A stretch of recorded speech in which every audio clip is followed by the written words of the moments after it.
today's story is the story of Buddha and Ananda. Ananda's actual relationship to Gautama was his cousin brother. When Gautama started initiating people into monkhood, Ananda came and said, "I will also become a monk. But if I become your disciple, I am going to put one condition and you must listen because I am your elder brother. I am going to become your disciple, but I am always going to be with you. You will never send me on any errands. I am always going to be your shadow." Gautama looked up and said, "It is up to you, I have no problem. If you want to become a disciple and you want to put a condition, you will never get the taste of being a disciple.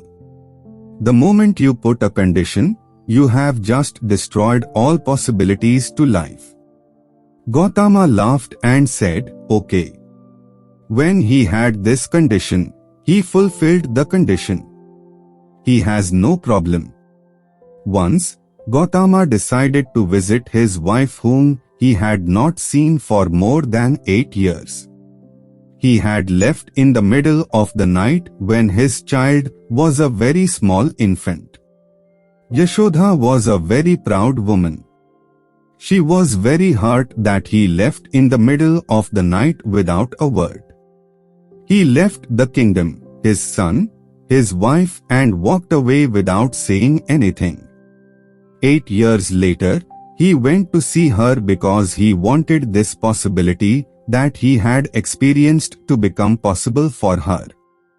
Gautama said to Ananda, "Now, I am going to meet my wife. Please stay away, you are not needed. She is already very offended and angry that I left in the middle of the night. Now if I take you as a companion and go there to meet my wife, she won't take it properly. You please stay here for this." Ananda said, "Keep your word." It was a very uncomfortable situation. Gautama is not the type to break his word. He said, "All right," and he took Ananda along to meet his wife. She was furious, she threw tantrums, she yelled at him, she called him a coward. He listened quietly. Then he told her, "That man who married you is no more, that man is gone. But I am here, now I am Buddha, I am a realized being.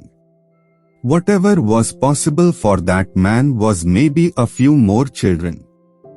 But now something tremendous is possible. This man is totally different. Please look at me, I am not the same person." She said, "Nothing doing, you are my husband." These are all conditions on relationships like Ananda's. You are a coward, and you left this little son. He does not even know who his father is. You ran away. She had many things to say. She said everything that she wanted to say. Gautama said, "That is fine." Then Yashoda played the usual trick. She said, "What is it that you are going to give your son?" She brought her son and said, "Ask your father what he is going to give you." Gautama had come prepared. He called Ananda and said, "Please bring my begging bowl." He brought the begging bowl. He called his son and said, "I do not want you to suffer as a king, so I am giving you the ultimate freedom. My legacy is my begging bowl." He handed his begging bowl to his 8-year-old son, and he became a sannyasi. Ananda destroyed his possibility by just one condition. He missed it all. When Gautama was on his deathbed, only the enlightened disciples went inside. All the others were left outside. Ananda cried and said, "I was so close to him, but I am left out of his circle. Why? Why did it not happen to me?" When people asked the same question to Gautama, he said, How can a spoon taste the soup? If you want to taste the soup, you need that awareness of the tongue. The moment you set conditions in life, you become inanimate.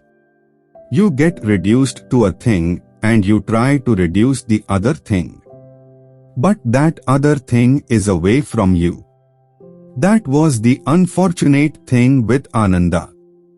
Thank you very much for listening to the story. If you like the story, then definitely support us by giving a like and comment. And to hear more good stories like this, be sure to subscribe to our channel.